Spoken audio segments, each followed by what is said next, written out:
Bien, seguimos esta tarde con el estudio del libro de Gálatas.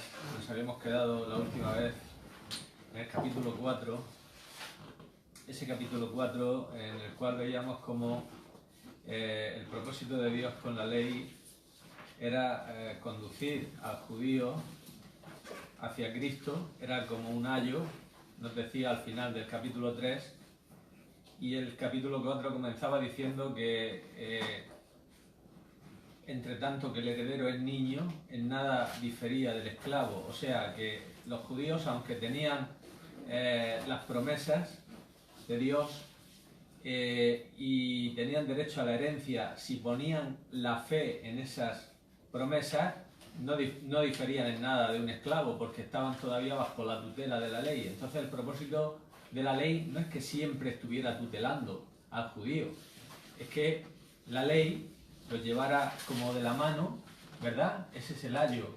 El ayo es el guía, o vimos como el ayo es el guía o el cuidador de niños, ¿no? Entonces la ley te lleva de la mano a Cristo, porque la ley te dice que eres un pecador, la ley te señala tu pecado, la ley te expresa la santidad de Dios, a la cual ningún ser humano por sí mismo puede llegar y ni puede cumplir con sus requerimientos, y entonces también nos lleva a la única salida que tenemos para poder ser redimidos de esa maldición, ¿no?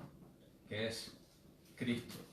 Cristo es la puerta para no solamente para la salvación, sino que es la puerta para la libertad de la maldición de la ley, ¿verdad? Por eso Cristo, cuando habla en esa figura gloriosa y maravillosa en el capítulo 10, y dice: yo soy la puerta, el que por mí entrare será salvo, y entrará y tendrá libertad, y entrará y saldrá y hallará pastos, ¿no? O sea, se nos promete salvación, pero también se nos promete libertad de la esclavitud de la ley. La ley produce una esclavitud, y ese era el propósito de Dios, que nos diéramos cuenta de que éramos esclavos del pecado, ¿no? Y que teníamos libertad de esa maldición por medio de la redención de Cristo, ¿no? Entonces, una vez que la persona es redimida, pues veíamos en los comienzos de ese capítulo 4 que la persona es hecha hija de Dios, ya no es un niño, sino que ahora es un hijo de Dios, ahora es un hijo por adopción. Adopción, vimos que el significado de la palabra adopción era distinto, ¿no? La adopción humana no debíamos confundirla con la adopción divina. La adopción humana se producía un vínculo entre dos personas que no habían tenido ningún vínculo por nacimiento, sino que es una persona que ha nacido en otro lugar y un padre lo adopta, ¿no? Sin embargo, el cristiano es adoptado por Dios, pero es nacido de Dios. O sea, que es distinto. La palabra adopción en estos pasajes, tal y como la usa el Espíritu Santo, significa que en el momento de nacer de Dios, una persona adquiere todos los derechos legales y todos los privilegios de un hijo adulto. Entonces pasa a poder disponer de la herencia plena de Dios. No es ya un niño bajo la ley, sino que ahora es un hijo de Dios. Entonces el Espíritu Santo hacía efectiva esa adopción, como vimos, y venía a nuestros corazones, y por él clamábamos Abba Padre. Así que ya no somos esclavos todos los que hemos nacido de Dios, sino hijos, ¿no? Y si hijos, evidentemente herederos de Dios por medio de Cristo, ¿no? Eso era lo que nos decía a grandes rasgos los primeros versículos de ese capítulo 4, ¿no? Entonces, cuando empezamos con el versículo 8, veíamos como ya el apóstol hace una exhortación muy directa a los Gálatas, ¿no? El apóstol Pablo intentaba en sus predicaciones, en sus epístolas, lo podemos ver en los hechos de los apóstoles. Él intentaba que el judío viniera a Cristo, que el judío supiera que en Cristo, como dice en Romanos 10, Cristo es el cumplimiento de la ley, que toda la ley apuntaba a Cristo, ¿no? La pena es que el judío, la nación, aunque algunos de ellos fueron salvos, pero la nación como tal no vino a Cristo, se quedó bajo ordenanzas legales a las cuales habían añadido muchas tradiciones para poder intentar escaparse de su pecado y que no lo podían conseguir, evidentemente, ¿no? Ellos habían alterado completamente la ley por medio de sus tradiciones con el fin de tratar de establecer una religión que pudiera justificarlo delante de Dios, que por supuesto que no estaban justificados. Acordaos de la oración de aquel fariseo, ¿verdad? Y el publicano que presentó Cristo en aquella parábola, como el fariseo llegaba y decía ayuno y no soy ladrón, no soy ni como este publicano que está aquí, doy diezmo y tal, ¿no? Y Cristo lo volteó, ¿no? O sea, que ello tuvo que ser un palo, ¿no? Para ellos, que estaban basándose en las cosas externas, en las cosas que realmente no podían justificar al hombre delante de Dios, ¿no? Entonces ahora ya se centra, a partir del versículo 8, como vimos, se centra ya en la situación de los Gálatas, ¿no? Y comienza ese versículo 8 diciendo: ciertamente en otro tiempo, no conociendo a Dios, servíais a los que por naturaleza no son dioses, pero ahora conociendo a Dios, o más bien siendo conocidos por Él, ¿cómo es que os volvéis de nuevo a los débiles y pobres rudimentos a los cuales os queréis volver a esclavizar, ¿no? Ahora le dice: hombre, es como si dijera Pablo, yo estoy luchando porque el judío deje el ritualismo, deje la ceremonia, deje lo externo, deje la religión hipócrita en que está y que venga Cristo. Y ahora vosotros que os habéis convertido a Cristo, ahora vosotros estáis volviendo a esas cosas que no pueden salvar a nadie, ni que pueden perfeccionar a nadie, ni que pueden enriquecer a nadie, ¿no? Entonces las palabras y las censuras de Pablo a ellos son para que ellos despertaran de esto que estaban haciendo, que realmente era una necedad, ¿no? Como vimos que los exhortaba en el capítulo 3, ¿no? Tan necios sois, habiendo comenzado por el Espíritu, ahora vais a acabar por la carne. Hombre, por favor, ¿no? Y en el versículo 10 les dice, versículo 10 de ese capítulo 4, dice: guardáis los días, los meses, los tiempos y los años. Entonces estaban volviendo, como he dicho, está claro, ¿no? A lo que estaban volviendo al ritualismo, las fiestas, días de reposo, circuncisión, las reglas de comida, como estos animales son limpios, estos animales son impuros, ¿no? Estaban haciendo algo que realmente no lo estaba conduciendo, ¿no? a esto, ¿no? Es cierto que no estaban volviendo a la idolatría en la que habían estado, como dice el versículo 8, pero sí estaban volviendo al ritualismo judaico. Y esto, por decirlo así, era tan malo como la idolatría. Era tan malo como la idolatría. Esto lo que estaba haciendo es pervertir la idolatría es una esclavitud, pero es que esto también es una esclavitud espiritual lo que estaban haciendo ellos. Estaban volviendo al ritualismo. Es tan difícil que una persona deje su rito y deje su... Es difícil, ¿no? Tiene que haber una verdadera conversión en esa persona, porque aún los mismos judíos, aquellos que se convertían, acordaros de cuando Pablo llega a Jerusalén, allí en el capítulo 21 de los Hechos de los Apóstoles, ¿no? Dice que se presenta ante los ancianos, venía de su tercer viaje misionero, se presenta ante los ancianos de la iglesia y les cuenta todo lo que Dios ha hecho en los gentiles, y entonces le dicen los ancianos, con Jacobo a la cabeza, dice: Pues mira, ya ves, hermano, todos los judíos que han creído, fíjate todos los que hay, había una multitud. Dice, y todos son celosos por la ley, y todos guardan las costumbres, y todos guardan, o sea, que realmente, cuando una persona deja esos ritos, es que realmente tiene que haber habido una verdadera conversión, que fue la de Pablo, indudablemente, la de Pablo, que era un judío celoso, un judío fariseo de fariseos, criado a los pies de uno de los maestros más importantes de los fariseos, eh, celoso, perseguidor de la iglesia, no solamente en Jerusalén, sino que iba a las ciudades, a otras ciudades, a perseguir a los cristianos, ¿no? O sea, era un el mayor judío de todos era Pablo, el mayor judío que guardaba las tradiciones. Lo dice de hecho él en este libro de Gálatas, cuando dice en el capítulo 1, dice que en el judaísmo sobrepasaba a todos sus contemporáneos, que era mucho más celoso de las tradiciones, de la ley que sus contemporáneos. Entonces este hombre se convirtió, este hombre simplemente es que se convirtió, o sea, Dios lo llamó y este hombre lo dejó todo. Dice, ahora lo tengo por basura todo. Dice, ahora no quiero nada.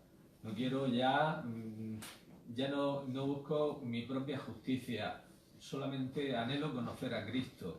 Solamente anhelo conocer su poder, el poder de su resurrección en mi vida. Ya no quiero seguir para nada. Todo esto es basura. Basura, y tengo para qué gloriarme porque soy circuncidado al 8º día, del linaje de Israel, de la tribu de Benjamín, hebreo de hebreos, fariseo, perseguidor de la iglesia, irreprensible en la justicia de la ley, cumplía todo el ritualismo legal perfectamente. Dice, pero todo esto es basura. Basura. Todo esto es basura, ¿no? Entonces, pues realmente era asombroso que estas personas que se habían convertido ahora estaban volviendo, ¿no? al ritualismo y volviendo a buscar la perfección por medio de las cosas externas que no podían hacer nada por ellos, ¿no? Entonces ahora el apóstol, después de decir esto, ¿no? Guardáis los días, dice, me temo de vosotros que haya trabajado en vano con vosotros, ¿no? Esta palabra es muy fuerte, la palabra que dice Pablo aquí, me temo que haya trabajado en vano con vosotros. O sea que todo mi esfuerzo fue apedreado, ¿eh? En Galacia Pablo fue apedreado. Bueno, no, hoy no lo vamos a ver, lo veremos otro día. En el capítulo 14 estaba recorriendo Galacia, estaba recorriendo Iconio, Listra, Derbe, toda esta gran ciudad de Galacia, y en Listra lo apedrearon. Capítulo 14 de los Hechos de los Apóstoles. Entonces ahora Pablo dice, me temo que haya trabajado en vano con vosotros. O sea, hay quien dice que posiblemente lo mataran, ¿no? En ese apedreamiento, ¿no? De hecho, lo arrastraron fuera de la ciudad y lo dejaron pensando que estaba muerto, ¿no? Y posiblemente que muriera. Posiblemente. Y Dios lo resucitara, evidentemente. Y entonces dice, me temo que todo lo que haya hecho haya sido en vano por vosotros, ¿no? Entonces, con esta palabra realmente es una palabra muy fuerte, que haya trabajado en vano con vosotros, ¿no? Aquí expresa el temor al ver el estado espiritual de los que profesan ser cristianos, pero sin embargo buscan encontrar el favor de Dios, como he dicho, por medio de cosas externas, ¿no? Las cosas externas las pueden cumplir los no regenerados. Las cosas externas las puede cumplir un no regenerado. Y con ello insinúa, ¿qué insinúa? Pues que no necesita la redención. Hay personas que pueden estar congregándose, que pueden estar asistiendo a las reuniones, que pueden estar diezmando, que pueden estar cantando, que pueden estar predicando, que pueden estar llevando librerías, que pueden estar llevando lo que sea, y sin embargo pueden no estar convertidos. Pueden no estar convertidos, ¿no? Esta es la realidad, ¿no? Porque todo esto son cosas externas, por decirlo así, ¿no? Dios ve el corazón. Hoy he leído acerca de las palabras tan tremendas que Dios le dijo a Samuel, ¿no? Cuando le dijo...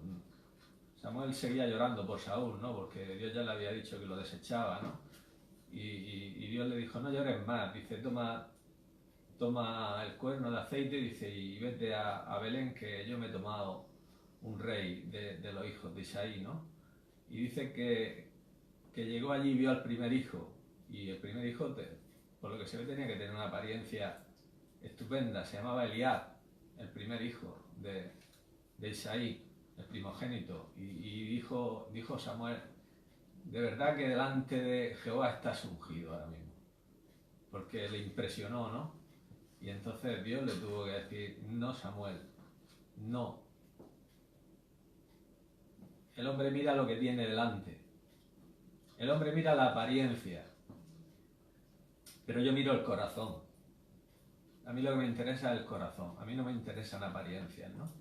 A mí la religión externa no me dice nada. La religión hipócrita no me dice nada. La religión de ritualismo no me dice absolutamente nada. Eso es lo que dice Dios en su palabra, ¿no? A través de toda la Biblia, ¿no? Que el ritualismo y que las ceremonias para Dios no son nada. Son eso, religión, ¿no? Es el tipo de religión de Caín. Es el tipo de religión de Caín. Caín era una persona religiosa, indudablemente, porque él vino delante de Dios con su ofrenda, ¿no?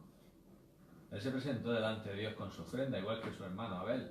Los dos se presentaron con su ofrenda delante de Dios, ¿no?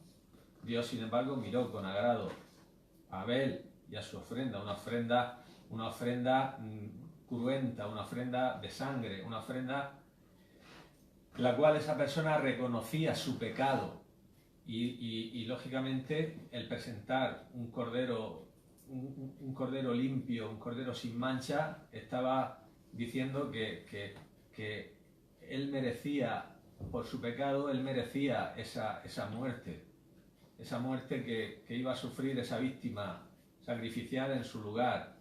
Y dice que aquello fue agradable a Dios. Sin embargo, el otro se presentó también delante de Dios, vino también delante de Dios y trajo, dice, una ofrenda de la tierra, del fruto de la tierra, ¿no? Y entonces dice que Dios no miró con agrado esa ofrenda que le hacía Caín, ¿no? Y era religioso, como digo, pero esa religión que practicaba era una religión que estaba desprovista de un sentido adecuado de su pecado y de la necesidad de expiación. Por eso no trajo ningún animal, ni sacrificó ningún animal, porque realmente no reconocía su pecado como sí lo reconoció Abel, y no trajo una víctima expiatoria para que pudiera hacer expiación por su pecado, sino que trajo un fruto de la tierra. Ahí está esto. Y entonces, pues es una religión externa simplemente, una religión de ritualismo, de Caín se dicen varias cosas, ¿no? Ahí en ese corto pasaje, en el capítulo 4 de Génesis, de Caín se dicen algunas cosas. Se dice que adoraba según su voluntad. Evidentemente había instrucción de parte de Dios de cómo debía de presentarse una persona delante de Dios. Cuando trataron de presentarse con hojas de higuera sus padres, Dios les dijo no, hojas de higuera no, pieles de animales. Pieles de animales, que significa que hubo un sacrificio de animales. Dios tuvo que sacrificar 2 animales para vestirlo, ¿no? Esto nos habla un poco en tipo de la justicia de Cristo, ¿no? Que Él por medio de su muerte nos provee ese vestido para comparecer delante de Dios, ¿no? Entonces, evidentemente había instrucción de parte de Dios de cómo debía de una persona presentarse ante Él. Y Abel lo hizo así, Abel vino con un sacrificio. con un sacrificio de un animal que es, evidentemente, es ya desde bien temprano en la raza, se apunta a Cristo, ¿no? Que es el Cordero de Dios que quita el pecado del mundo, ¿no? Entonces, él ya lo hizo como Dios, pero Caín adoraba de acuerdo a su voluntad, como él quería. Él venía delante de Dios como él quería, ¿no? Es suficiente esto, sí. Contraerle a Dios algo con hacer esto y hacer aquello y hacer lo otro, y cantar o hacer esto o hacer lo otro, es suficiente, ¿no? Me vale, ¿no? Y a través de toda la Biblia vemos que a Dios no le vale eso. A Dios no le vale eso, ¿no? Fijaros solamente, por poner un ejemplo, Amós, capítulo 5. Este era un pueblo religioso. Amós está, detrás de Daniel está Oseas, Joel y Amós. Entonces, en Amós, capítulo 5, fijaros lo que nos dice en el versículo 21, ¿no?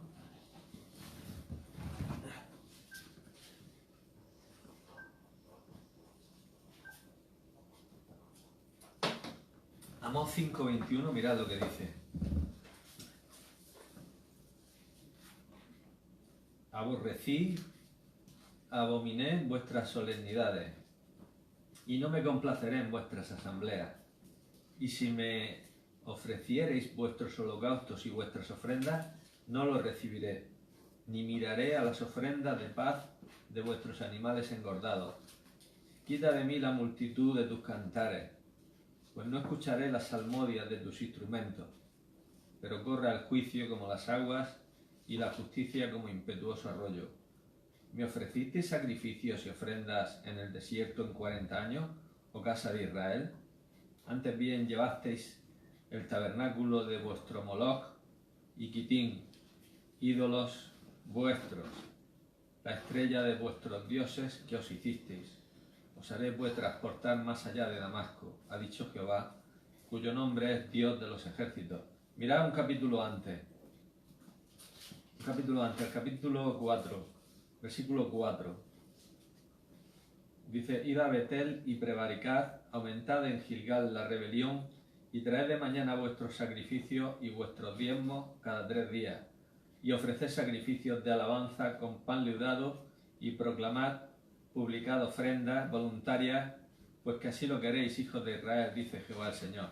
O sea, le está diciendo, sí, vosotros traed, pero vamos, lo que yo estoy viendo es otra cosa. Yo estoy viendo que vuestros caminos no son rectos delante de mí. Yo estoy viendo que me ofrecéis alabanzas, que me ofrecéis diezmos, que me ofrecéis ofrendas, que me traéis esto, que me traéis lo otro, que de mañana me lleváis esto, que tal y cual, pero yo no me complazco en todo esto, ¿no? Él desprecia, Jehová desprecia el culto desprovisto de justicia, de la verdadera justicia de Cristo. Esto es, como vemos aquí, es una abominación delante de Dios, ¿no? Es una abominación delante de Dios. El verdadero culto a Dios, la verdadera adoración a Dios, se lo expresó muy bien a la samaritana, ¿no? En espíritu y en verdad. Esta es la verdadera adoración a Dios, ¿no? La adoración que los adoradores que Dios busca, ¿no? Dios no está interesado en ritos, no está, aquí lo vemos claramente, ¿no? Que a Israel le estaba diciendo que estaba ya cansado. En otros sitios dice palabras más fuertes, en Isaías, en Jeremías, contra el culto hipócrita, contra el culto superficial, contra la adoración superficial. Dice palabras más fuertes, ¿no? Llega a decir un momento que le produce que le produce náuseas, ¿no? El culto superficial, ¿no? Entonces, lo que Dios busca es el corazón, en espíritu y en verdad, ¿no? Nuestros padres adoraron aquí en este monte, los otros dicen que en Jerusalén, dice, mira, ni en este monte ni en Jerusalén. Lo que Dios busca es corazones sinceros, corazones contritos, corazones humillados, corazones que reconozcan su incapacidad, su pecado, y que vengan delante de Dios en humildad, y eso es lo que Dios busca, ¿no? Los pobres en espíritu. los pobres en espíritu, los que reconocen, como decía MacArthur en una de sus predicaciones, los que reconocen su bancarrota espiritual y reconocen que solamente en la gracia de Dios, en la gracia sobreabundante de Dios hay salvación y hay santificación y hay remedio y hay perfección, ¿no? Y no en nuestros ritualismos como estaban buscando los Gálatas, ¿no? Por medio de ritualismo se estaban yendo, como va a decir luego muy severamente en el capítulo 5, habéis caído de la gracia, les va a decir cuando lleguemos al capítulo 5, lo veréis, ¿no?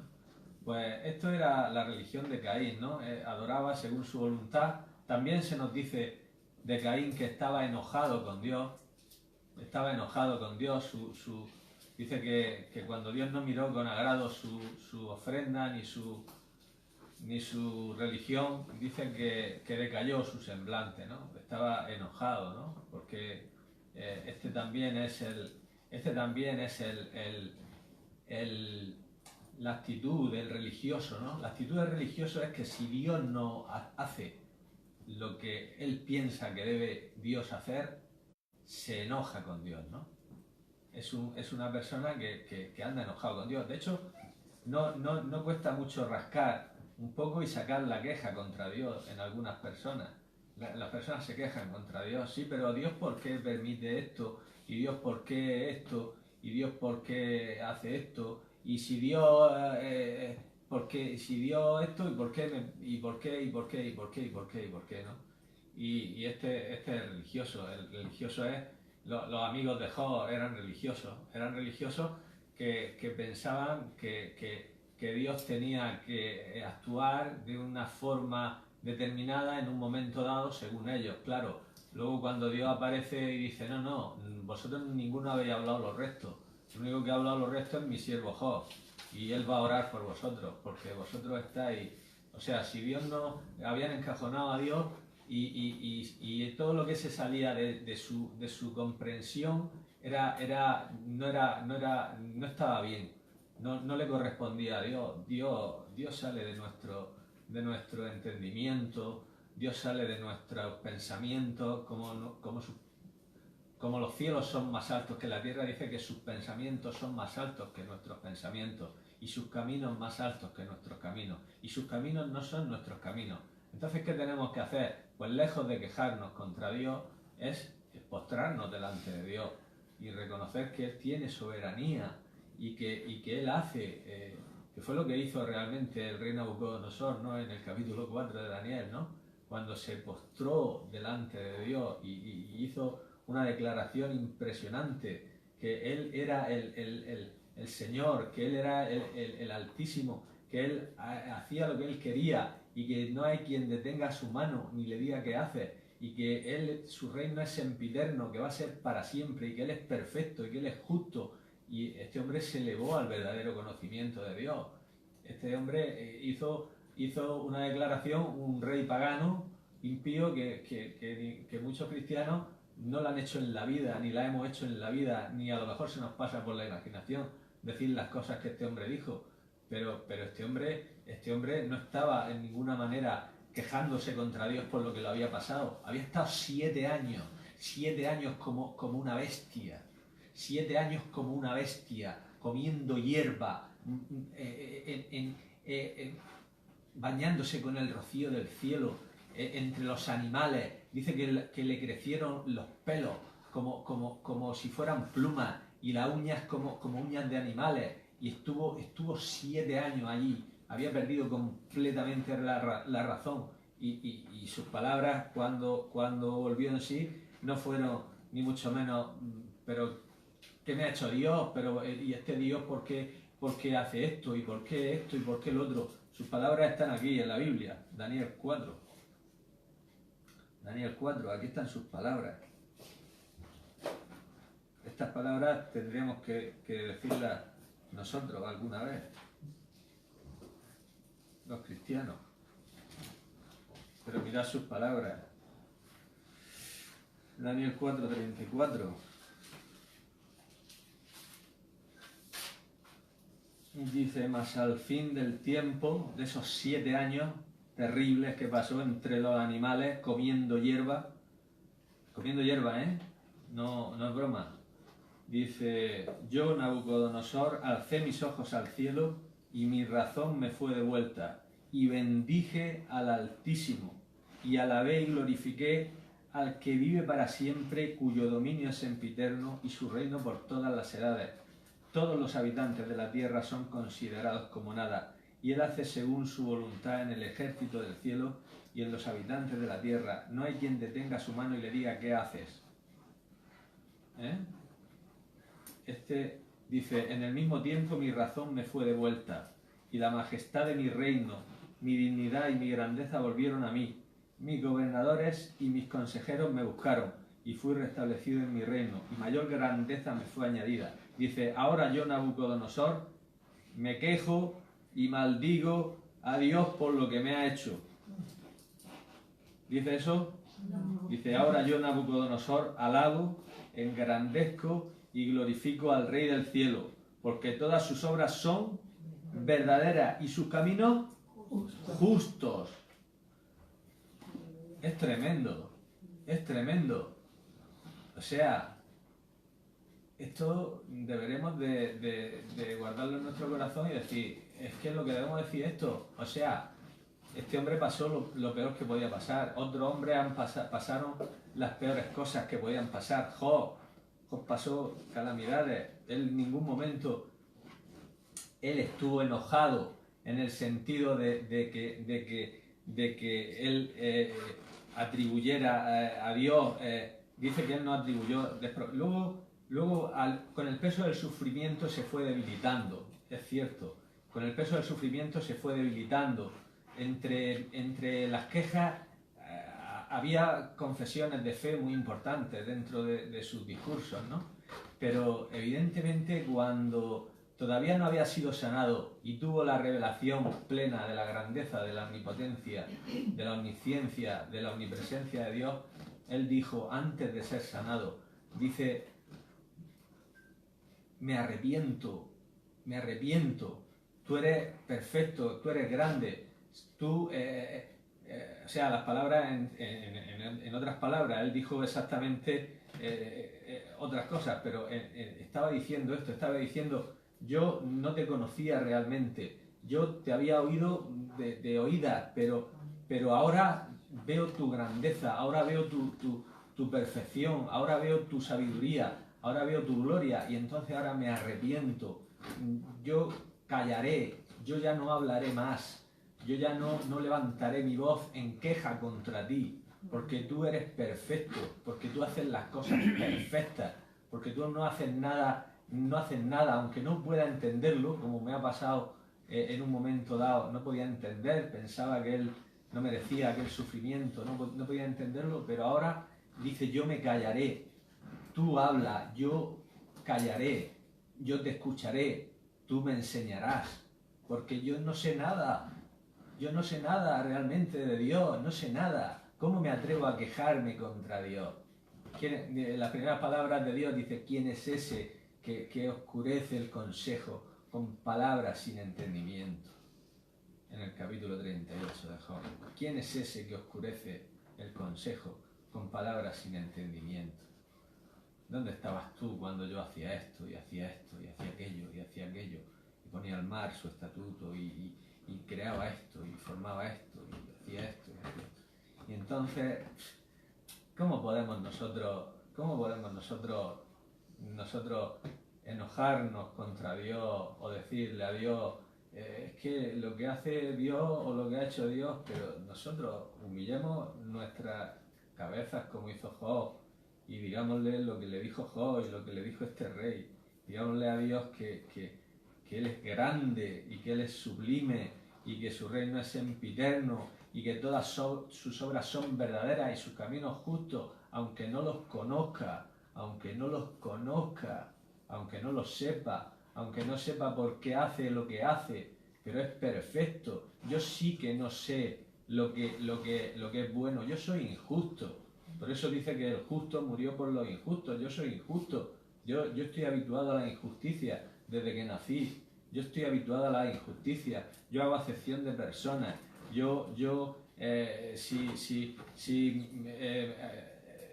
no actúo con equidad, no actúo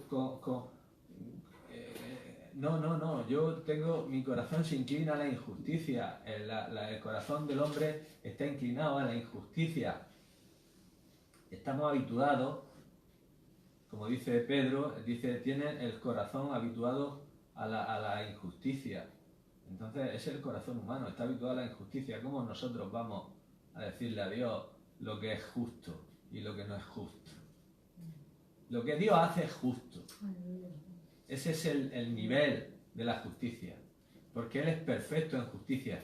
Dice que justicia y juicio son el cimiento de su trono.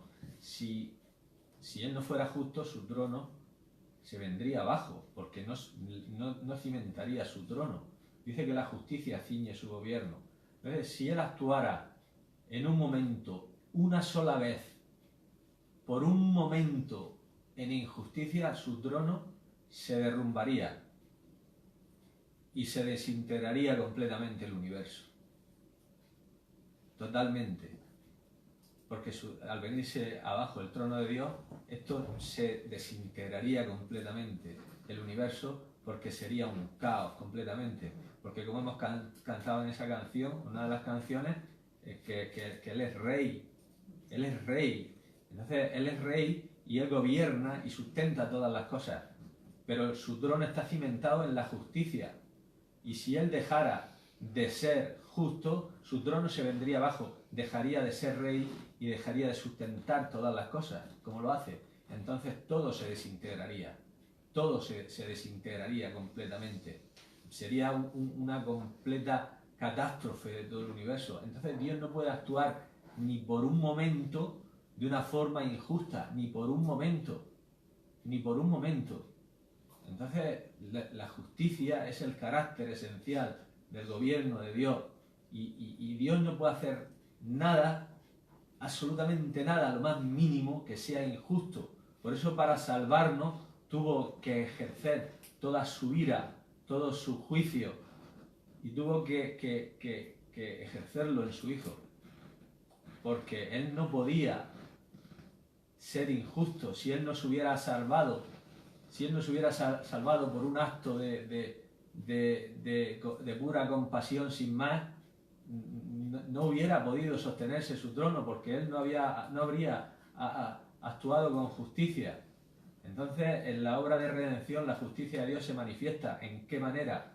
En que no escatimó ni a su propio Hijo, sino que la ira de Dios cayó sobre su Hijo. ¿Para qué? Para que quedara completamente satisfecha la justicia y la santidad de Dios. La justicia quedó totalmente satisfecha en la cruz. Por eso uno de los salmos dice, la justicia en la cruz, la justicia y la verdad y la paz se encontraron, la misericordia y la verdad se besaron. Eso ocurrió en la cruz. En la cruz estaba el acto de misericordia de Dios al ofrecer a su Hijo por nosotros, pero también estaba la justicia de Dios. La justicia de Dios al castigar a su Hijo y darle la espalda a su Hijo y volver su rostro de su Hijo y desamparar a su Hijo. Entonces allí se manifestó perfectamente la justicia de Dios en contra de su Hijo que llevó nuestros pecados. Entonces eso es justicia, eso se llama justicia. Y lo que nosotros pensemos de la justicia no vale. Lo que Dios hace es justicia, porque Él es justo, Él es el justo, Él es el justo. Aquí lo dice en todas las declaraciones de los hombres de Dios, lo dicen. Desde el principio, los hombres de Dios dijeron que Él era justo. Abraham, ¿os acordáis cuando intercedía por Sodoma? ¿Os acordáis?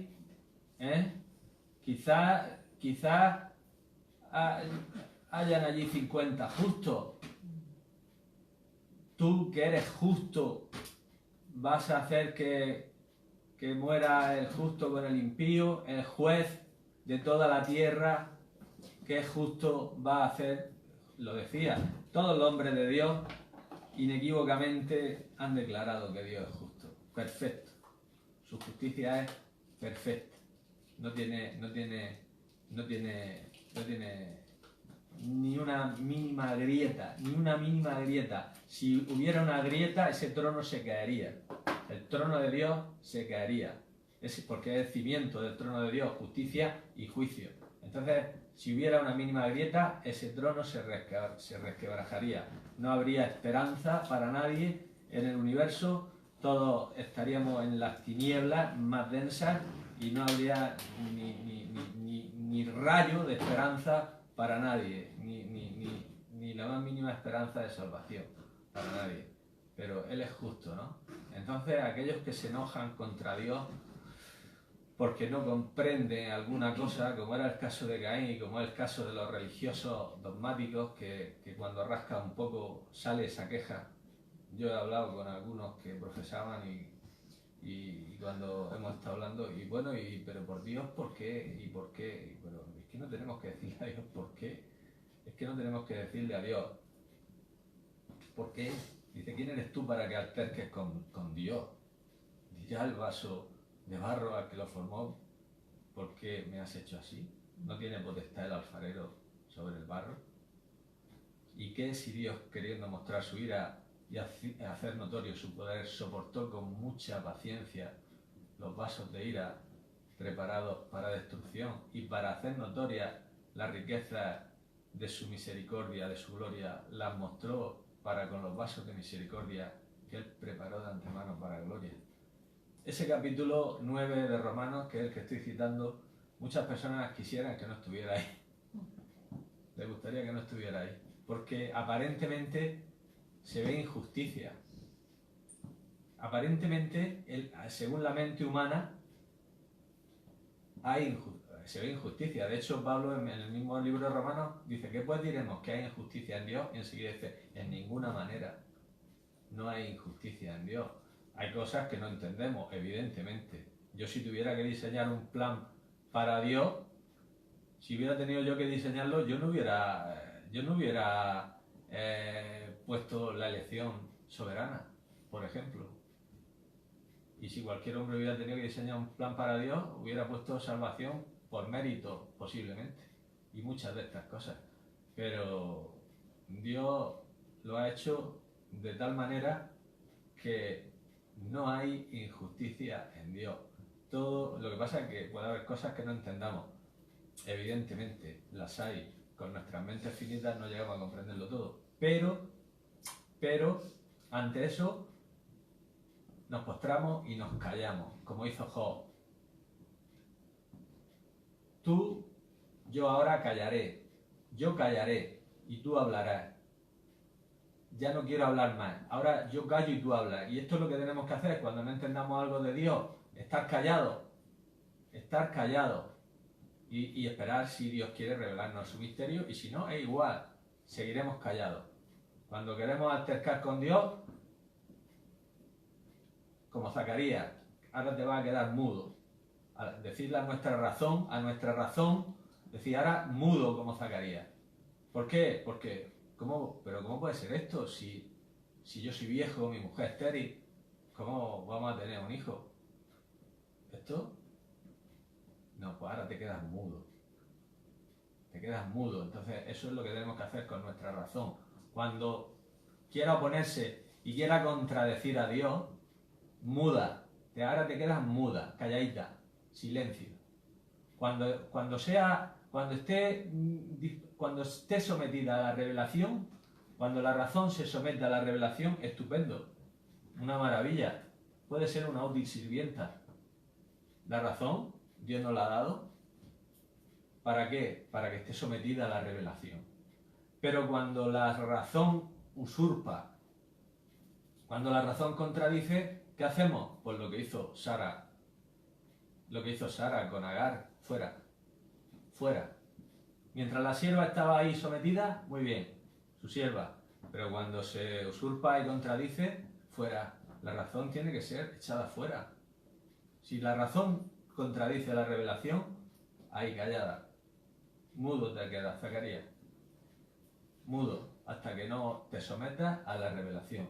La revelación es perfecta. La razón de Dios es perfecta. El raciocinio de Dios es perfecto, su omnipotencia perfecta, su justicia perfecta, su omnipresencia perfecta, su verdad perfecta, su bondad perfecta, su amor perfecto, su juicio perfecto.